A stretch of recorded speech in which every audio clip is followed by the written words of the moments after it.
اچھے اچھے والدین رکھنے والوں کی شخصیت ایسی نہیں ہوتی جیسے کہ ہمارے نبی کی شخصیت تھی. پیدائشی یتیم، پھر ماں بھی چلی گئی، پھر دادا بھی چلے گئے. نہ صرف یہ کہ خود بہت ان کی پازیٹو شخصیت، بلکہ ساری دنیا کے لیے خوشیاں بکھیر گئے نا. تو بس بات یہی ہے کہ ہر یتیم کے لیے اس میں سبق ہے. کوئی شخص یتیم ہو سکتا ہے، بے سہارا نہیں ہو سکتا. جو خود کو بے سہارا سمجھتے ہیں وہی خود پر ترس کھاتے ہیں. جن کو پتا ہوتا ہے کہ میرے ماں باپ بھی میرا سہارا نہیں بن سکتے. توکل علی اللہ، یہی تو ہے، توکل اللہ پر. عبد المطلب کی جب وفات ہوئی تو وہ اس وقت وصیت کر گئے تھے کہ محمد کی کفالت ابو طالب کریں گے. ابو طالب عبداللہ کے سگے بھائی، فاطمہ کی اولاد. جب نبی اکرم صلی اللہ علیہ وسلم کی عمر مبارک تقریباً 12 سال ہوئی، ابو طالب آپ کو ساتھ لے کر تجارت کے لیے بصرہ کی طرف گئے. مکے کے تجارتی قافلے اکثر بصرہ جاتے رہتے تھے اور وہاں سبھی کو اس بات کا علم تھا کہ یہاں پر ایک راہب رہتا ہے، بحیرہ اس کا نام ہے. یہ بحیرہ راہب بس اپنے ہی موناسٹری کے اندر رہتا تھا، اپنے راہب خانے کے اندر رہتا تھا. کوئی آئے کوئی جائے، کسی سے ملاقات کے لیے باہر نہیں نکلا کرتا تھا. جب نبی اکرم صلی اللہ علیہ وسلم کو لے کر وہاں ابو طالب تشریف لے گئے تو پہلی دفعہ بحیرہ اپنے راہب خانے سے باہر آیا.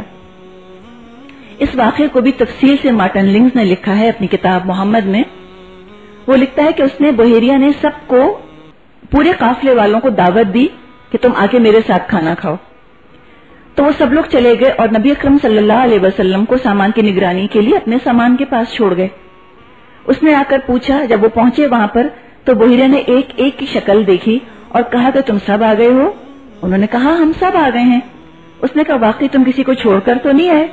انہوں نے کہا نہیں، ہم نہیں کسی کو چھوڑ کر آئے، بس ایک چھوٹا بچہ ہے، ہم اس کو چھوڑ آئے ہیں. اس نے کہا اس بچے کو لے کر آؤ.